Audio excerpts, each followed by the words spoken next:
കൊല്ലം ജില്ലാ കയർ workers union CITU ജില്ലാ സമ്മേളനം ഇടപ്പള്ളിക്കോട്ടയിൽ നടത്തി. കയർ centre CITU secretary KK Ganeshan സമ്മേളനം ഉദ്ഘാടനം ചെയ്തു. കൊല്ലം ജില്ലാ കയർ വർക്കേഴ്സ് യൂണിയൻ CITUവിന്റെ ജില്ലാ സമ്മേളനമാണ് ഇടപ്പള്ളിക്കോട്ടയിൽ നടത്തിയത്. വലിയ B.Ed കോളേജിലെ ആനത്തലവട്ടം ആനന്ദൻ നഗറിലായിരുന്നു സമ്മേളനം സംഘടിപ്പിച്ചത്. കയർ വർക്കേഴ്സ് സെന്റർ CITU സംസ്ഥാന സെക്രട്ടറി KK ഗണേശൻ സമ്മേളനം ഉദ്ഘാടനം ചെയ്തു.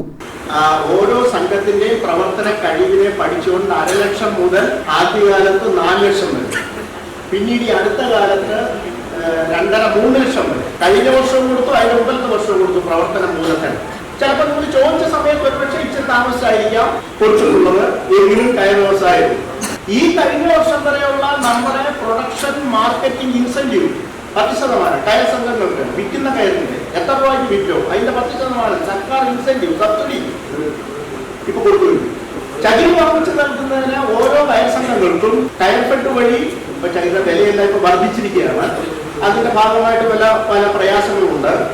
എല്ലാ കയർ ഫെഡിന്റെ യോഗ തീരുമാനങ്ങളിലും ചകിരിക്ക് ടെൻഡർ വിളിച്ച് കഴിയുന്നത്ര കുറഞ്ഞ വിലയ്ക്ക് ചകിരി ആവശ്യപ്പെടുന്ന സംഘങ്ങൾക്ക് കൊടുക്കുന്നതിനുള്ള തീരുമാനം സർക്കാർ കൊടുത്തു. പക്ഷെ അത് എല്ലാവർക്കും വിജയിച്ചിട്ടില്ല. കുറെ പ്രശ്നങ്ങൾ അതിനകത്ത് ഇപ്പോഴും ഉണ്ട്. മുതിർന്ന നേതാക്കളായ S. ശശിവർണൻ, കൃഷ്ണൻകുട്ടിപ്പിള്ള എന്നിവരെ സമ്മേളനത്തിൽ ആദരിച്ചു.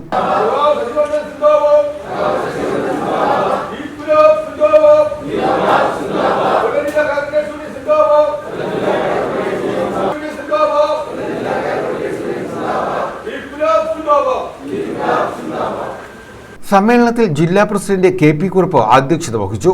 Secretary D. സുരേഷ് കുമാർ റിപ്പോർട്ടും ട്രഷറർ B. രവികുമാർ വരവ് ചെലവ് കണക്കും അവതരിപ്പിച്ചു.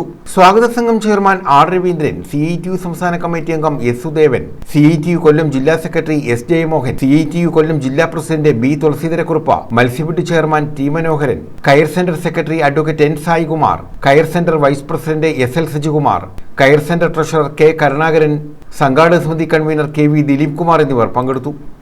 News bureau, Chavara.